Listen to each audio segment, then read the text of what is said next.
కేసముద్రం మండలం నారాయణపురం గ్రామానికి చెందిన పందుల శిరీష 25 ఇయర్స్.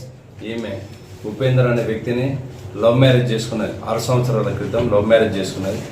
దీనిలో భాగంగా ఆ దంపతులకు ముగ్గురు కుమారులు జన్మించిన తర్వాత తన భర్త క్యాబ్ డ్రైవర్ పనిచేస్తూ నిత్యం అనుమానించేవాడు ఆమె చెప్తుంది, శిరీష నన్ను నిత్యం అనుమానించి నువ్వు వాళ్ళ దగ్గర పడుకున్నావు, వీళ్ళ దగ్గర పడుకున్నావు అని చెప్పి అక్రమ సంబంధం అంటగడుతూ ఆలన పాలన కూడా చూసేవాడు కాదని, తనకు ఉన్నటువంటి ఆ ముగ్గురు పిల్లలు కూడా తన యొక్క అత్తమామల దగ్గరికి పోతున్నారు, నాకు దగ్గర కానియట్లేదనే కోపంతో ఈమె ఆత్మహత్య చేసుకోవాలని నిర్ణయించుకోవడం జరిగింది. నేను ఆత్మహత్య చేసుకుంటే నా ముగ్గురు పిల్లలు ఆగమవుతారన్న ఉద్దేశంతో ఆ ముగ్గురు పిల్లలను చంపిన తర్వాతనే నేను ఆత్మహత్య చేసుకుంటానని నిర్ణయించుకొని దానిలో భాగంగా మొదటగా 2025 జనవరి నెలలో మూడవ కుమారుడైన నిహాల్ 2 ఇయర్స్ ఉంటాడు.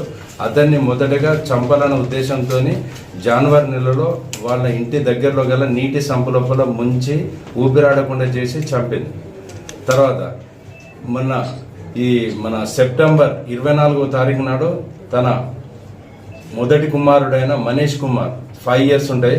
అతను ఇంట్లో ఉన్నప్పుడు ఒక్కడే ఉన్నది చూసి మన నాడే అంటే నైలాన్ దారం ఉంటుంది, నైలాన్ దారంతో ఊపిరి ఆడకుండా తన మొదటి కుమారుడైన మనీష్ కుమార్ని మెడకు ఉరివేసి చంపడం జరిగిన తర్వాత ఇటు విషయం మీద మన కేసు నమోదు చేసి దర్యాప్తు చేస్తున్నాం. దీనిలో భాగంగానే ఆమెను అడిగినాం, ఏం జరిగిందంటే నా భర్త నన్ను పట్టించుకోవడం లేదు, నా అత్తమామలు నన్ను పట్టించుకోవడం లేదు, నాకు ప్రేమకు దూరం అయిపోతున్నా, నేను కూడా ఆత్మహత్య చేసుకోవాలని అనుకున్నా, నేను ఆత్మహత్య చేసుకుంటే నా పిల్లలంతా ఆగమవుతారని ముందు వీళ్ళని చంపాలని నిర్ణయించుకున్నా.